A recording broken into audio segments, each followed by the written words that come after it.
Hello, সুসময়। Arijit, আজকে তোমাদের NCERT বায়োলজির last চ্যাপ্টারটা করাচ্ছি। ওকে, শুরু করছি। 16, হ্যাঁ, অধ্যায়টা, এই চ্যাপ্টারটা দেখতে পাচ্ছ তোমরা এখানে, এনভায়রনমেন্টাল, হ্যাঁ, ইস্যুস। ওকে, পরিবেশ সম্পর্কে, বুঝতে পারছো? তো এখানে আমাদের কি কি পড়তে হবে এই চ্যাপ্টারে, দেখো খুব ইজি চ্যাপ্টার। তো ওই জন্য আগে এই চ্যাপ্টারগুলো করে দিচ্ছি। ওকে, তারপর পরিস্থিতি ভালো হলে কি অফলাইনে পড়লে যেগুলো একটু বেশি কনসেপচুয়াল চ্যাপ্টার আছে সেগুলো পড়ব।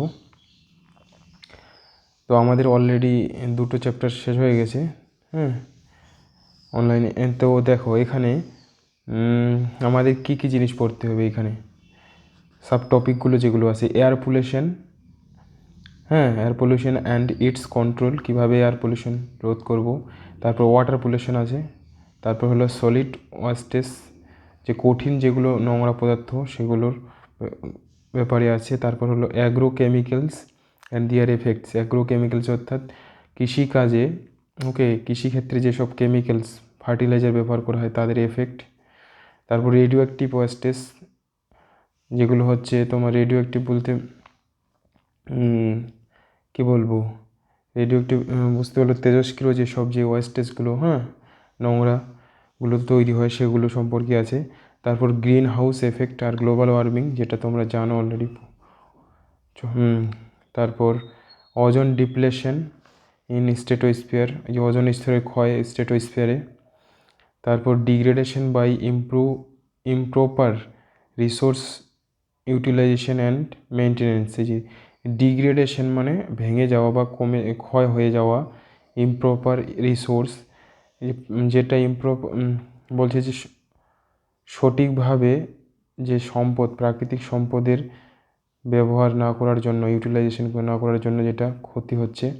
তারপর লাস্ট টপিক আছে হলো ডিফরেস্টেশন, ওকে, বনভূমি যেটা কমে যাচ্ছে, ওকে, সেটা। তাহলে এই টপিকগুলো এই চ্যাপ্টারের মধ্যে আছে। ওকে, তাহলে দেখি আজকে যতটা হয় 50%, হ্যাঁ, কভার করার চেষ্টা করব। ওকে, তাহলে এই জায়গায় দেখো, এই জায়গায় প্রথম যে একটা কোশ্চিন আসে, যে বলে দিচ্ছি, এখান থেকে একটা সাল আসে। ওকে, সাল বলতে একটা মানে ডেট, কি ডেট, যেটা হলো এখানে আমি দেখো লিখে রেখেছি, এখানে 4টা সাল আমি লিখে রেখেছি, এগুলো প্রথমে। তারপর হলো ইপিএ বলতে এনভায়রনমেন্টাল প্রোটেকশন অ্যাক্ট, ওকে, এনভায়রনমেন্টাল প্রোটেকশন অ্যাক্ট, ওকে, যে এনভায়রনমেন্ট, পরিবেশকে রক্ষা করার জন্য, তার জন্য যে আইন পাস হয় 1986-তে, ওকে, 1986, এটা মনে রাখবে। তারপর হলো air pollution control act, air pollution, okay, বায়ু দূষণ নিয়ন্ত্রণের জন্য যে আইন, সেটা হলো 1981-তে, এয়ারতে 81 মনে রাখবে।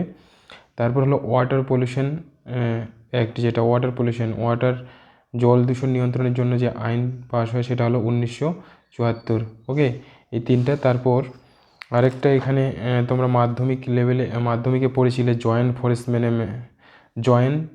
ফরেস্ট ম্যানেজমেন্ট পড়েছিলে কি না, পরিবেশ চ্যাপ্টারে 1980-তে। তারপর হলো আরেকটা এখানে দেখতে পাচ্ছ national forest policy, national forest policy, এটা হলো 1988-তে। আর এখানে একটা দেখতে পাচ্ছ যে ওয়াইল্ড লাইফ প্রোটেকশন অ্যাক্ট, বন্যপ্রাণী সংরক্ষণ আইন বন্যপ্রাণী সংরক্ষণ আইন হলো 1972-এ। তাহলে এই সালগুলো এখানে কতগুলো হলো, তাহলে 6টা সাল। ওকে, ভেরি ভেরি ইম্পর্টেন্ট। ওকে, 6টা সাল মনে রাখবে। আরেকবার বলে দিচ্ছি আমি। ওকে, এটা হলো এনভায়রনমেন্টাল প্রোটেকশন অ্যাক্ট, তারপর air pollution act, water pollution act, wild life protection act, joint forest management, তারপর ন্যাশনাল ফরেস্ট পলিসি। ওকে, ভিডিওটা পজ করে শুনে নেবে রিপিট করে, না বুঝতে পারলে। তাহলে এটা একটা ইম্পর্টেন্ট তোমাদের তাহলে হয়ে গেল। আমি এগুলো আগেই বলে দিলাম, এগুলো সালগুলো পরে পাবে। ওকে, তাহলে এখানে কি বলেছে ফার্স্ট ইয়েতে, যে human population size has grown enormously over the last 100 years. This means increase in demand for food, water, home, electricity, roads, automobiles, and numerous other commodities. These demands are exerting tremendous pressure on our natural resources and are also contributing to pollution of air, water, and soil. The need of the labor hour is to check the degradation and depletion of our precious natural resource and pollution without halting the process of the development. তাহলে বলেছে যে general যেটা বলেছে যে আমাদের population বৃদ্ধির সঙ্গে সঙ্গে কী হচ্ছে, কিসের চাহিদা বেড়ে গেলো, খাদ্য, বাসস্থান, ইলেকট্রিসিটি, রোডের, অটোমোবাইলস, গাড়ির, যানবাহনের। তারপর এগুলোর প্রচুর পরিমাণে চাহিদা বেড়ে যাওয়ার জন্য কার উপর প্রেশার পড়লো, ন্যাচারাল যেসব রিসোর্স, প্রাকৃতিক যে সম্পদ, তার উপরে প্রচুর পরিমাণে প্রেশার পড়লো এবং চাহিদা বেড়ে গেলো তাদের। এবং এর ফলেই সৃষ্টি শুরু হলো কি, যে এয়ার পলিউশন, বায়ু দূষণ, জল দূষণ, মাটি দূষণ। ওকে, জেনারেল এফেক্ট দিয়েছে। তারপর দেখো, পলিউশন ইজ এনি আনরিজেবল। পলিউশনের যে ডেফিনেশন দিয়েছে এটাও মনে রাখতে হবে, কারণ স্টেটমেন্ট টাইপের যে কোশ্চেনগুলো আসবে সিম্পল এনসিইআরটির ভাষা থেকে ওগুলো কিন্তু আসবে। তাহলে pollution is any undesirable change in physical, chemical or biological characteristics of air, land, water or soil. তাহলে পলিউশন বলছে যেটা মানে কি বলবো বাংলাতে, আনডিজারেবল, যেটা চাওয়ান, অকাঙ্ক্ষিত, মানে যেটা তুমি চাচ্ছ না সেটার সেই ধরনের পরিবর্তন হয়েছে ভৌতভাবে, ফিজিক্যালি, কেমিক্যালি হতে পারে এবং বায়োলজিক্যালি হতে পারে। কার বায়ু, ল্যান্ড ভূমির, ওয়াটার, তারপর সয়েল মাটি। Okay, agents that bring about such an undesirable change are called as pollutant. আচ্ছা, এই যে চেঞ্জটা ঘটাচ্ছে, ওকে, মানে পরিবেশ দূষণ যে ঘটাচ্ছে তাগুলোকে তাদের বলা হয় দূষক, pollutants. Okay, in order to control environmental pollution the government of India has passed এই যে এনভায়রনমেন্টাল প্রোটেকশন অ্যাক্ট, কত সালে, 1986-তে এটা করা হয়। কিসের জন্য, improve the quality of our environment. আচ্ছা, এনভায়রনমেন্টের যে কী কী আছে অংশ, বায়ু, জল, সয়েল, এদের কোয়ালিটি ইমপ্রুভ, গুণমান যেন ঠিক থাকে এবং গুণমানটাকে বৃদ্ধি করার জন্য এই আইনটা পাস হলো। ওকে, তাহলে এখান থেকে এটা কোশ্চেন এবং পলিউশনের যে ডেফিনেশনটা দিয়েছে, বুঝতে পারলে, ক্লিয়ার। তারপরে এখানে ফার্স্ট যেটা টপিক আছে এয়ার পলিউশন আর হলো এয়ার কন্ট্রোল। ওকে, বায়ু দূষণ এবং তাকে কিভাবে নিয়ন্ত্রণ করব। We are dependent on air for our. তাহলে বায়ু আমাদের কিসের জন্য দরকার জানিস, এয়ার হচ্ছে কি রেসপিরেটরি নিডস, শ্বাস প্রশ্বাসের জন্য। Air pollutants is cause injury to all living organism. তাহলে বায়ু দূষণ হলে আমাদের সবারই কী হচ্ছে, ক্ষতি করবে। They reduce growth and yield of crops, cause premature death of plant, যে প্লান্টের প্রিমেচিওর ডেথ হয়ে যাবে। Air pollutants also deleteriously affect the respiratory system of human and animals. তাহলে জাস্ট এখানে জেনারেল ইনফরমেশন, এখান থেকে কিছু কোশ্চেন আসবে না, এদিকে চলে যাবে যে এয়ার পলিউশন কীভাবে কন্ট্রোল করবো, এখান থেকে কোশ্চেন আসে। ওকে, এই smoke stakes of the thermal power plant, এই যে থার্মাল পাওয়ার প্ল্যান্ট কী করে, বায়ু দূষণ ঘটায়। তাহলে smelter and other industries release particles, gaseous air pollutants together with harmless gases such as nitrogen, oxygen, etc. This pollutant must be separated, filtered out before releasing the harmless gases into the atmosphere. তাহলে এখানে একটা chamber দিয়েছে দেখতে পাচ্ছিস, এটাকে বলা হয় scrubber. ওকে, মনে রাখবি স্ক্রাবার দিয়ে পার্টিকুলেট যেগুলো ম্যাটার, বালুতে যে মানে বায়ুতে যে ভাসমান সব যে ধূলিকণা, ওকে, পার্টিকুলেট ম্যাটার, এখানে স্ক্রাবারকে ব্যবহার করা হয় মানে বায়ুকে দূষণমুক্ত করার জন্য এটা ব্যবহার করা হয়। এটা বিশেষ করে সালফার ডাইঅক্সাইড যে দূষক, ম্যাক্সিমাম বেশি পরিমাণে যদি সালফার ডাইঅক্সাইড থাকে বায়ুতে সেটাকে ক্লিন করে। ওকে, তাহলে কোশ্চেনটা এইভাবেই আসে যে সালফার ডাইঅক্সাইড, স্ক্রাবার দিয়ে সালফার ডাইঅক্সাইডকে রিমুভ করা হয়, মনে রাখবি, ওটাই কোশ্চেন আসছে অলরেডি। ওকে, তারপর আরেকটা এখানে দেখতে পাচ্ছিস, এটাকে বলা হয়, এই ডায়াগ্রামটা দেখ, এটাকে বলা হয় ইলেকট্রোস্ট্যাটিক প্রেসিপিটেটর। ইলেকট্রোস্ট্যাটিক প্রেসিপিটেটরের মাধ্যমে এখানেও যে বায়ুতে যে ডাস্ট পার্টিকেল থাকে, ধুলার যে পার্টিকেল, সেগুলোকে করা হয়, প্রেসিপিটেট করা হয়। ওকে, এবং ক্লিন এয়ারটা এখানে এদিক দিয়ে বেরিয়ে যায়, মানে এই দিক দিয়ে ডার্টি এয়ারটাকে পাস করা হয় একটা চেম্বার দিয়ে। তারপর এখানে ডার্টি যেগুলো ওগুলো নেগেটিভলি চার্জ হয়, ওকে, নোংরাগুলো ওগুলো এমনভাবে এখানে থাকে যে এগুলো হচ্ছে এখানে প্রেসিপিটেট হয়ে পড়ে আর এই দিক দিয়ে বায়ুটা বেরিয়ে যায়।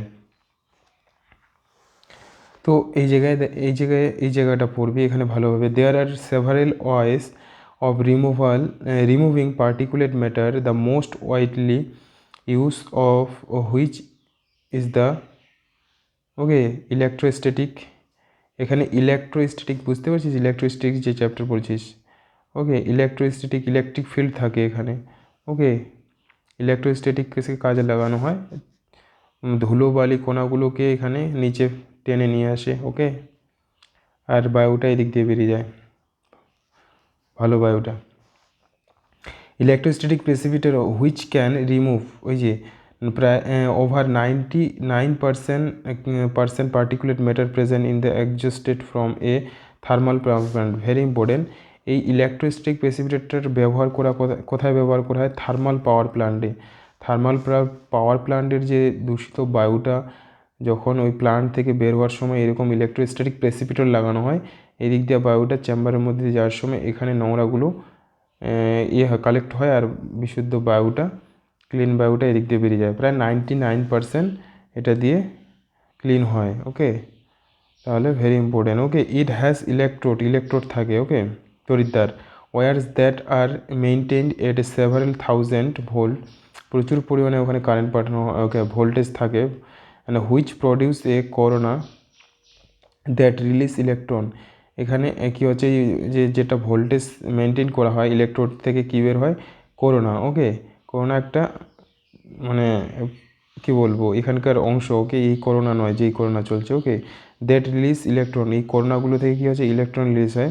This electron attach to dust পার্টিকেলগুলোকে সঙ্গে অ্যাটাচড হয়ে যায় and giving them net negative charge, তাদের মধ্যে নেগেটিভ চার্জ দিয়ে দেয়, okay. The collecting plates are grounded and attract the charge dust particle. তারপর যেটা এই প্লেটটা থাকে, এই প্লেটটা, এই যে কালেক্টিং প্লেট, এই প্লেটগুলো কি করে ওই নেগেটিভ চার্জ, করোনাটা এখানে এসে কি করলো, করোনা পার্টিকেলটা এই নোংরাগুলোকে নেগেটিভ করে দিল আর এই প্লেটগুলো পজিটিভ চার্জযুক্ত হয়, ওরা কি করে প্রেসিপিটেট করে দেয়, নেগেটিভ পজিটিভ কি করবে একে অপরকে অ্যাট্রাক্টেড করবে, ওকে, আর এদিক দিয়ে ক্লিন এয়ারটা বেরিয়ে যায়। আশা করছি বুঝতে পারছি এবার। This electron, okay, and these collecting plates are grounded and attract the charged particle. The velocity of air between the plate and must be low enough to allow the dust to fall. আর এখানে যখন ফ্লোটা হয় তখন ধীরে যায়, ওকে, air ফ্লোটা যেন এই dust পার্টিকেলগুলো নিচে পড়ে যেতে পারে, ওকে। খুব দ্রুত গতিতে গেলে কি হবে, সময় পাবে না, তাড়াতাড়ি বেরিয়ে যাবে, ওকে, নোংরা সহ। তো এখানে প্রবাহটা কী হচ্ছে, ভ্যালোসিটিটা স্লো করা হয় পাস হওয়ার সময়। And scrubber can remove gases, এই যে স্ক্রাবার সম্পর্কে কী বলেছে, remove gases like sulphur dioxide যুক্ত বায়ুকে পরিষ্কার করে। In scrubber the exhausted is first through a spray of water or lime. আচ্ছা, এখানে এই যে চেম্বারটার মধ্যে এটা একটা মনে রাখবি, ওয়াটার অথবা এখানে কি করা হয়, লাইম স্প্রে করা হয়, বুঝতে পারলি, ক্যালসিয়াম অক্সাইড, লাইম বলতে কলিচুন, okay. Recently we have realised the danger of particulate matter that are very very small and are not removed by these precipitators, okay, according. তো এখানে দেখা গেছে যে যেগুলো সব খুব ক্ষুদ্র ক্ষুদ্র পার্টিকেল, সেগুলো কিন্তু তবুও কিছু পরিমাণ থেকে যায় বায়ুর মধ্যে। According to central pollution control board, এই সেন্ট্রাল পলিউশন কন্ট্রোল যে বোর্ড আছে, পার্টিকুলেট সাইজ যদি 2.5 মাইক্রোমিটার অর লেস ইন এদের ডায়ামিটার, এর থেকে যদি কম হয় তাহলে কি করে, আর responsible for causing the greatest harm two human health. Particulate matter, ওই ছোটো ছোটো কণাগুলি যদি সাইজ 2.5 মাইক্রোমিটারের কম ডায়ামিটার হয় তাহলে সেগুলো কি হচ্ছে আমাদের মানে হিউম্যান হেলথের পক্ষে খুবই ক্ষতিকারক। এটা ভেরি ভেরি ইম্পর্টেন্ট কোশ্চিন, ওকে, অনেকবার এসেছে এটা, ওকে। কত, এর থেকে যদি কম হয় ডায়ামিটারটা, বেসটা। These fine particulates can be inhaled deep into the lung and can cause breathing and respiratory symptoms. খুব ছোট ছোট হওয়ার জন্য এগুলো কি আমাদের এই যে লাংসে ঢুকে যায় এবং ব্রিথিংয়ে আর রেসপিরেটরি সিস্টেমে কী করছে সিমটমস দেখায় খারাপ। এই যে ইরিটেশন, ওকে, ইরিটেট করে, তারপর ইনফ্লামেশন হতে পারে, ড্যামেজ দ্য লাংকে ড্যামেজ করে, অ্যান্ড প্রিমেচিওর ডেথও হতে পারে। তারপরে পেজে চলে আসবি, তারপরে পেজে এখানে কি বলছে, automobiles are a major cause for atmospheric pollution at least in the metro cities. এই যে অটোমোবাইলস মানে যানবাহন সব থেকে পলিউশনের জন্য, এয়ার পলিউশনের জন্য দায়ী, তাই ওটা আমরা জানি। As the number of vehicles increase, যানবাহন বৃদ্ধি পাওয়ার অন্য স্ট্রিটে, ওকে, দিস প্রবলেম সৃষ্টি হচ্ছে। তো এখানে দেখিস এই যে প্রপার মেনটেনেন্স, এই যে proper maintenance of automobile along with use, কী করা হয় অটোমোবাইলসের মধ্যে, লেড ফ্রি পেট্রোল। অ্যাকচুয়ালি পেট্রোলের মধ্যে কী থাকে, লেড, ওকে, এই লেডটাই হচ্ছে কী হচ্ছে দূষণের জন্য দায়ী, ম্যাক্সিমাম লেড এই মেটালটা থাকে, ওকে, পেট্রোল অ্যান্ড ওই জন্য লেড ফ্রি পেট্রোল ব্যবহার হচ্ছে। Diesel can reduce the pollutant they emit. Catalytic converter, এই যে হ্যাভিং এক্সপেন্সিভ মেটালস নেমলি, এই ক্যাটালাইটিক কনভার্টারের মধ্যে যে মেটালগুলো ব্যবহার করা হয় কী কী, প্লাটিনাম, প্যালাডিয়াম, ভেরি ইম্পর্টেন্ট, যেমন রোডিয়াম, হ্যাঁ, রোডিয়াম অ্যাজ দ্য ক্যাটালিস্ট। তাহলে ওই যে ক্যাটালাইটিক যে কনভার্টার সেখানে হচ্ছে ক্যাটালিস্ট হিসেবে, অনুঘটক হিসেবে হচ্ছে প্লাটিনাম, প্যালাডিয়াম আর হলো রোডিয়াম ব্যবহার করা হয়। Are fitted into automobiles for reducing emission of poisonous gas. অটোমোবাইলে এই ক্যাটালাইটিক কনভার্টারটা লাগানো হয়, okay. As the exhausted pass through the catalytic converter, unburnt hydrocarbon are converted into carbon dioxide and water and carbon monoxide and nitric oxide are changed into carbon dioxide and nitrogen gas respectively. Motor vehicles equipped with the catalytic converter should use unleaded petrol because lead in the petrol inactivates the catalyst. তাহলে এই জায়গাটা important, ওকে। বলছে যে এই যেটা যানবাহন থেকে যে ধোঁয়াটা বের হয় কি না ক্যাটালাইটিক কনভার্টারের মধ্যে দিয়ে, সেটা কি করে ক্যাটালাইটিক কনভার্টার কী করে আনবার্ন যে হাইড্রোকার্বন যেটা হচ্ছে সম্পূর্ণ পুড়ে না, ওকে, সেটাকে কি করে কার্বন ডাইঅক্সাইড এবং ওয়াটার এবং কার্বন মনোক্সাইড এবং নাইট্রিক অক্সাইড এর চেঞ্জ করে, okay, nitric oxide and change to carbon dioxide and nitrogen gas respectively. Motor vehicles equipped the catalytic converter should, বলছে যে আনলেডেড যেটা petrol, okay, should use unleaded petrol.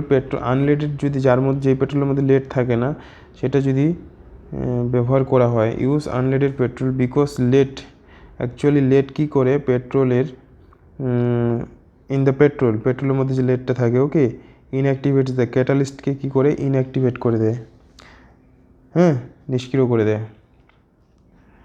কারণ আমরা জানি lead কী করে ক্ষতি করে শরীরে, এই কি না।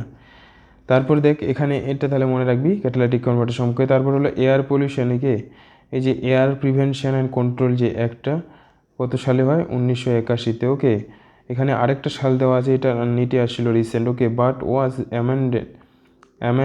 অ্যামেন্ডেড, ওকে, কিন্তু অ্যামেন্ডেড হয়েছিল সংশোধিত হয়, ওকে, অ্যামেন্ডেড মানে সংশোধিত 1987-এ 1987-তে ইনক্লুড, এর মধ্যেই এই আইনটার মধ্যেই ইনক্লুড করা হয় নয়েজ পলিউশনকে, okay, include noise as an air pollutant, okay.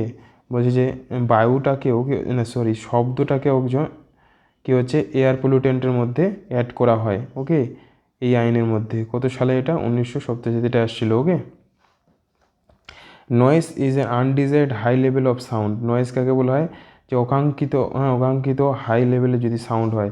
We have got use to associating loud sound with pleasure and entertainment, not realizing that noise causes psychological and physiological disorder in humans.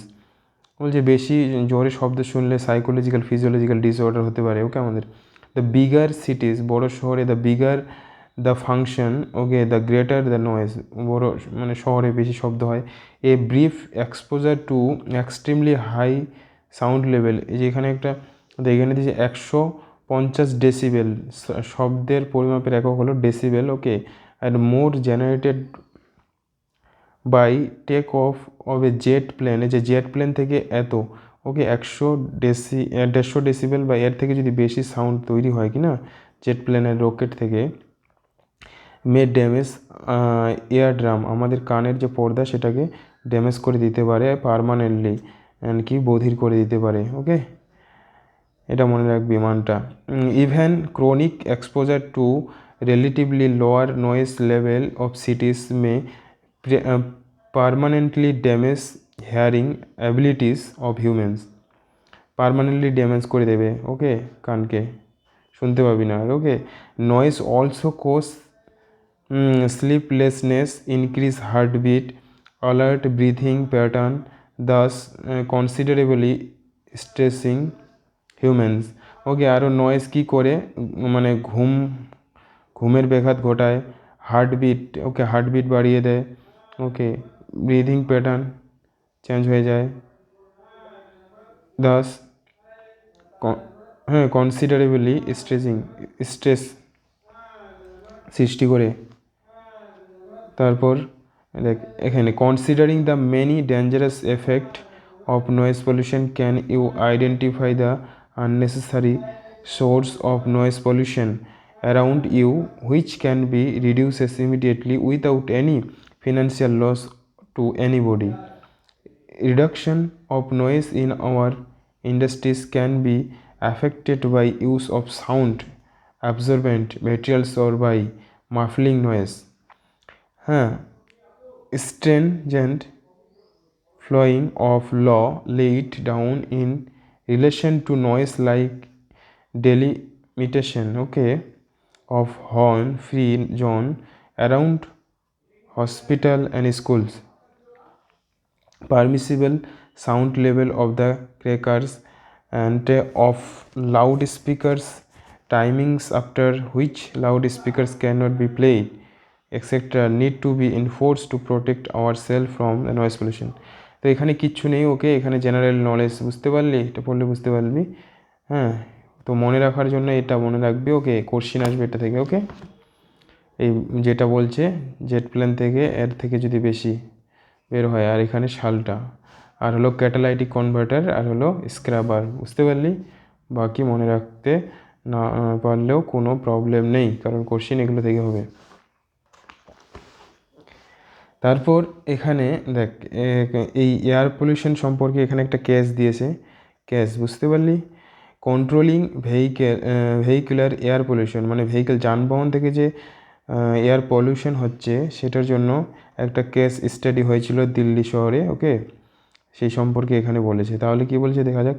With its very large population in vehicular traffic, Delhi leads the country in its level of air pollution. তো দিল্লি শহরে কী হচ্ছে, প্রচুর যানবাহন।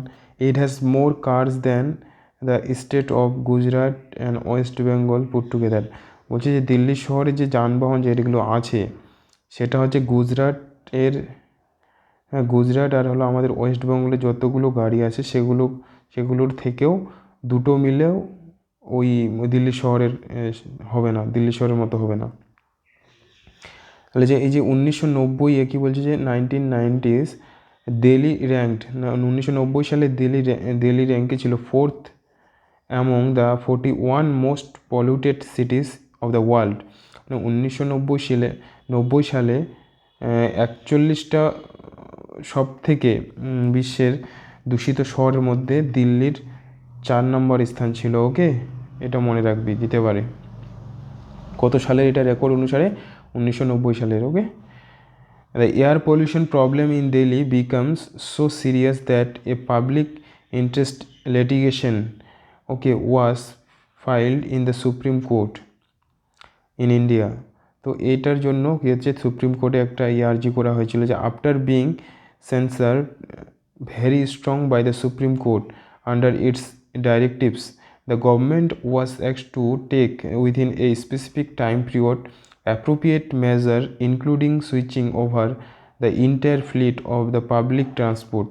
তো যে public যেসব transport supreme court তারপর এটার জন্য ব্যবস্থা করে আদেশ দেয় যে এটাকে ঠিক করতে হবে। ওকে, সো সেটার জন্য কি করেছিল যে বাস যেগুলো প্রাইভেট যেগুলো ছিল যানবাহন ছিল, ফ্রম ডিজেল থেকে কী হচ্ছে ডিজেল ব্যবহার না করে তখন কি করা হলো যে কম্প্রেস ন্যাচারাল গ্যাস সিএনজি, তোরা জানিস সিএনজি কী হচ্ছে কম বায়ু দূষণ ঘটায়। ওকে, আর এটার দামও কম হয় ডিজেলের থেকে। All the buses Delhi were converted to run on CNG by কত, এটা 2002 সালের শেষের দিকে এটা শুরু হয়েছিল। ওকে, এটা মনে রাখবি। You may ask the question ask to why CNG is better, CNG হচ্ছে কম দূষণ ঘটায় ডিজেলের থেকে, আর হলো এটা দামও কম ডিজেলের থেকে। দ্য অ্যান্সার ইজ দ্যাট, এই যে দেখ বলছে সিএনজি কেন তুমি ব্যবহার করবে। ওকে, বেটার কেন সিএনজি ডিজেলের থেকে, যে সিএনজি বার্ন মোস্ট ইফিসিয়েন্টলি, মানে সিএনজি যে পুড়ে কি সম্পূর্ণভাবে এই গ্যাসটা পড়ে যায়। ওকে, আনবার্ন থাকে না। Okay, and unlike petrol or ডিজেলের মতো নয়। In the automobiles and very little of it is left unburnt, okay, খুব সামান্য পরিমাণেই কী হচ্ছে থাকে যেটা পোড়া যায় না। ওকে, তো moreover CNG is cheaper than petrol, এবং এটা দামেও সস্তা পেট্রোল ডিজেলের থেকে। Can not be siphoned off by thieves and the adulterate like petrol and diesel, and the main problem with switching over to CNG is the difficulty of laying down pipelines to deliver CNG through distribution point pumps, ensuring uninterpreted supply. Simultaneously, parallel step taken in Delhi for reducing vehicular pollution, including phasing out of old vehicles, use of unleaded petrol, use of low sulfur petrol and diesel, use of catalytic converter in vehicles, application of stringent pollution level norms for vehicle। কিছু নেই এখানে, ওখানে just মনে রাখবি সিএনজিটা কী জন্য ব্যবহার করা হচ্ছে, এটা মোস্ট এফিসিয়েন্ট। ওকে, আর দামে কম। ওকে, এটার জন্য, এবং দূষণ কম ঘটায়। তারপর এখানে কিছু মনে রাখতে হবে না। তারপর এখানে চলে আসবি, দেখ the government of India through a new auto fuel policy, একটা নতুন পলিসি শুরু করে, has laid out a road map to cut down vehicular pollution কমানোর জন্য শহরগুলোতে, বড় শহরগুলোতে মোর স্ট্যান্ডার্ড নর্মস। এখানে দেখ এটাকে নাম দেওয়া হয়েছিল Euro 2 norms. Okay, for example stipulated that the sulphur be control, sulphur যে দূষক সেটাকে কমাতে হবে। এখানে একটা মাপ দিয়েছে। Okay, 350 parts per million. Okay, in ডিজেলে এতটা হবে, অ্যান্ড 150 ppm ইন পেট্রোল। তাহলে এটা মনে রাখবি। অ্যারোমেটিক হাইড্রোকার্বন আর টু বি কন্টেইনড কত 42% in the concentrate fuel, and the goal according to the roadmap it is to reduce sulfur to 50 ppm in petrol and diesel। তো এটা কমানো গিয়েছিল, ওটা থেকে কত আসলো 50 ppm and petrol diesel bring down, আচ্ছা এটা থেকে কত কমেছিল 35%, and corresponding to the fuel vehicle engine are also need to be upgraded। তো জাস্ট মনে রাখবি, এগুলো অতটা ইম্পর্টেন্ট নয়। ওকে, কখনো আসেনি। তো মাস এমিশন স্ট্যান্ডার্ড যে Bharat stage 2 which is equivalent to কি নর্মস, এটারই নাম নর্মস 2, এটারই নাম হলো এটা মাস এমিশন স্ট্যান্ডার্ড, আর no more applicable in any of the cities of India. Details of the latest mass emission standard of Indian কিছু নেই, এই জায়গায় ছকটা একটু দেখবি। ওকে, এখানে যদি না মনে রাখতে পারিস কোনো দরকার নেই। এখানে এই যে ছকটাতে দেওয়া আছে 4 হুইলার। ওকে, 4 হুইলারের জন্য এটা নর্মস ছিল ভারত স্টেজ 3। ওকে, এটা এই সালে 2010-এ ইমপ্লিমেন্টেশন হয়েছিল। 4 হুইলার্স ভারত স্টেজ 4। ওকে, 13 মেগা সিটি, ভারতের 13টা মেগা সিটি যেমন এই দিল্লি, এই শহরগুলোতে এটা এই আইনটা চালু করেছিল।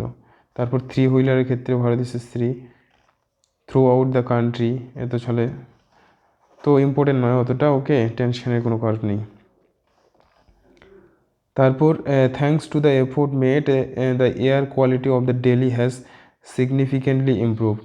According to an estimate, a substantial fall in carbon dioxide and sulfur dioxide level has been found in Delhi between, ওকে, তারপর এই যে এস্টিমেট যে এটার দূষণটা একটু কমে গেছিলো, ওকে, এইসব ব্যবস্থা নেওয়ার জন্য। বা প্রথমে যে সিএনজি যেটা নিয়েছিল কি না, যে according to the estimate substation fall, okay, তো এগুলো ইম্পর্টেন্ট নয় অত, ওকে। এখন বুঝতে পারলি, জাস্ট ফার্স্ট যে জায়গাটা বললাম এখান থেকে, ওকে, এই জায়গা ফার্স্ট পেজটা ইম্পর্টেন্ট। তারপর আছে হলো এয়ার পলিউশন, ওকে। এয়ার পলিউশনটা অনেকটাই আছে বড়, বুঝতে পারলি।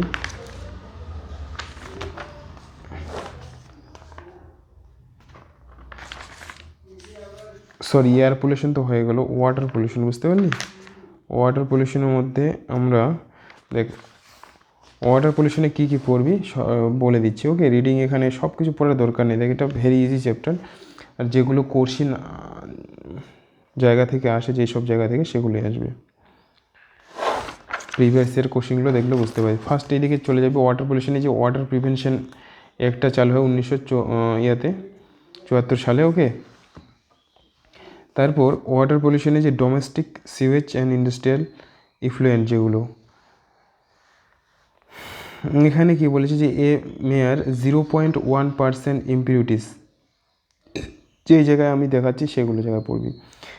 যদি 0.1% ইম্পিউরিটিস থাকে ডোমেস্টিক, যে সেগুলো যে ঘরবাড়ির যে নোংরাগুলো বের হয় বাড়ি থেকে, ওকে, সেটা কি হচ্ছে আমাদের হিউম্যান হেলথের ক্ষেত্রে আনফিট, ওকে, মানে ক্ষতিকর। You have read about sewage treatment, এই সুয়েজ ট্রিটমেন্ট যে পড়েছিলাম আমরা, ওকে, সুয়েজ ট্রিটমেন্ট, তাই কি না। আচ্ছা, remove and the most difficult to remove are dissolve. আচ্ছা, এখানে একটা জিনিস দেখতে পাচ্ছিস, এই জায়গায় লক্ষ্য কর, এই যে গ্রাফটা ভেরি ইম্পর্টেন্ট, ওকে। তো দেখ, এখানে ডিজলভ অক্সিজেন মানে ডিজলভ অক্সিজেন, আর এখানে হলো বায়োকেমিক্যাল অক্সিজেন ডিমান্ড, যেটা জানিস। তো দেখ, জলের মধ্যে যেই অক্সিজেনটা দ্রবীভূত থাকে সেটাকে আমরা ডিজলভ অক্সিজেন বলি। আর বোর্ড হলো যে বায়োকেমিক্যাল অক্সিজেন ডিমান্ড, অর্থাৎ জলের মধ্যে যেসব নোংরাগুলো থাকে সেগুলোকে ডিগ্রেড করার জন্য, ভাঙার জন্য, ডাইজেস্ট করার জন্য যে ব্যাকটেরিয়া মাইক্রোবসগুলো যে অক্সিজেনটা ব্যবহার করে, ওকে, সেটাকে বলা হয় বায়োকেমিক্যাল অক্সিজেন ডিমান্ড, ওকে। যতটা অক্সিজেন প্রয়োজন হয় প্রতি লিটার জলের মধ্যে, ওকে। তো এখানে গ্রাফটা কী হবে, এই গ্রাফটা দিয়ে কী বোঝাচ্ছে, যে কোনো জলের মধ্যে যদি এই বোর্ডের পরিমাণ বাড়া, মানে কোনো জলে বোর্ড যত বেশি সেই জলটা কি তত কি দূষিত। তাহলে এই দিকে কী বোঝাচ্ছে, ডাইরেকশন অফ ফ্লো, আর এটা গেলো কনসেন্ট্রেশনটা বুঝিয়েছে, ওকে, সিওয়েজের। তাহলে দেখ, কোনো জল যত দূষিত মানে সিওয়েজটা বেশি, নোংরা বেশি মানে কী হবে, ডিজলভ যে অক্সিজেন, জলে যে কী বলবো অক্সিজেনটা দ্রবীভূত আছে তার পরিমাণটা কি কমে যাবে, এই যে এটা বাড়ছে। আর জলে যে অক্সিজেনটা আছে, ভালো অক্সিজেনটা, এই নোংরা বেড়ে যাওয়ার ফলে কী হচ্ছে, সেই অক্সিজেনটার মাত্রাটা কী হচ্ছে, কমে যাবে। কে নেবে অক্সিজেনটা, ওই মাইক্রোবসগুলো, অণুজীবগুলো নেবে অক্সিজেনটা এই নোংরাগুলোকে করার জন্য, নষ্ট করার জন্য। তাহলে কমে যাচ্ছে আবার, ওকে, সময় বেড়ে যাচ্ছে। তাহলে এটা মনে রাখবি, বুঝতে পারলি। মানে এই যে বোট আর হলো বিওডি আর ডু এর মধ্যে রিলেশন কি, ব্যস্তানুপাতিক, এটা মনে রাখবি, একটা বাড়লে আর একটা কমবে। তারপর এখানে ডিজলভ সল্ট এই যে ডিজলভ সল্ট কী কী থাকে জলের সঙ্গে, নাইট্রেটস, ফসফেট, ভেরি ইম্পর্টেন্ট, যে ইউট্রিফিকেশনে nitrate, phosphate and other nutrient and toxic metal ions, organic compounds, domestic sewage primarily contain biodegradable organic, এখানে কিছু নেই। তারপরে যে বায়োকেমিক্যাল অক্সিজেন ডিমান্ড, যেটা বললাম it is possible to estimate the amount of biodegradable organic matter. এই যে biodegradable organic ম্যাটারগুলোকে degrade করার জন্য, ভাঙার জন্য যেটা এটা দিয়ে মেজার করা হয়। ওকে, বায়ো কেমিক্যাল অক্সিজেন ডিমান্ড। তারপরে এই জায়গায় চলে আসবে এই প্যারাতে, presence of the large amount of nutrient in water also cause excessive growth of planktonic algae called হচ্ছে algal bloom। ওই যে জলের মধ্যে যদি কি বলবো নোংরা প্রচুর পরিমাণে দূষিত হয় জলটা, তার মধ্যে কী হচ্ছে যে নিউট্রিয়েন্টগুলো থাকে সেগুলোর জন্য কী হচ্ছে প্লাঙ্কটন, যেগুলো ছোট ছোট উদ্ভিদ জন্মনে তাড়াতাড়ি, ওকে, জলে ভেসে থাকে, ফ্রি প্লাঙ্কটন অ্যালগি, এটাকে কি বলা হয় অ্যালগাল ব্লুম বলে। ওকে, বুঝতে পারলি? তারপর এখানে চলে আসবি এই যে যেটা ইচোরনিয়া। ওকে, ইচোরনিয়া যেটা world most problematic aquatic weed, যেটা হলে জলের আগাছা বলা হয়, কুচুরিপানা। বুঝতে পারলি? কুচুরিপানা। ওকে, পড়েছিলাম আমরা কুচুরিপানা, জানিস কোথায়? ওকে, টেরর অফ বেঙ্গল বলা হয়। তো জলের মধ্যে কি অক্সিজেনটা টেনে নেয়, ওই জন্য জলে যেসব জীব থাকে তারা অক্সিজেনের অভাবে কী হচ্ছে মারা যায়। ওকে, এটা মনে রাখবি। তারপরে এদিকে চলে আসবি হচ্ছে এই যে টেরর অফ বেঙ্গল বলা হয় কুচুরিপানাকে, মনে রাখবি নামটা। তারপর জল ঘটিত, এই যে জল যদি দূষিত হয়, জল ঘটিত যেসব রোগ এখানে দেওয়া আছে এগুলো আসে। ওকে, জল ঘটিত কি জলের মাধ্যমে কী কী রোগ ছড়ায়? ডিসেন্ট্রি, আমাশয়, typhoid, jaundice, cholera, very important. Okay, হয়ে গেল। তারপর এই জায়গায় এই প্যারাটা important. Unlike domestic sewage, waste water from the industry like petroleum, paper manufacturing, metal extraction and processing, chemical manufacturing, etc.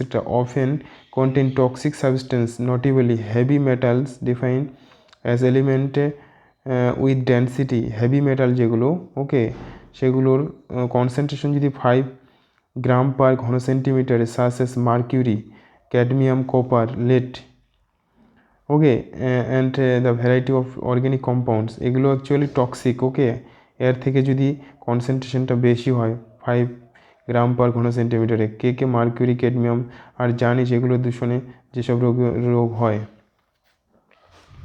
তারপর হলো বায়োম্যাগনিফিকেশন, মোস্ট ইম্পর্টেন্ট এখানে এটা। ওকে, এই চ্যাপ্টারের biomagnification, a few toxic substance often presence in industrial waste water can undergo biological magnification. এই যে biological magnification বা biomagnification, bio মানে কি, জীব, ম্যাগনিফিকেশন মানে হচ্ছে বৃদ্ধি হওয়া, অর্থাৎ এই যে ডিডিটি এখানে দেখতে পাচ্ছি যে এই চারটা, এখানে দেখ ডিডিটি একটা হলো কি অভঙ্গুর জৈব পদার্থ, বুঝতে পারলি, নষ্ট হয় না খুব সহজে।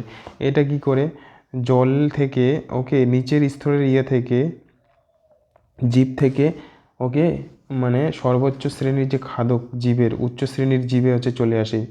বুঝতে পারলি?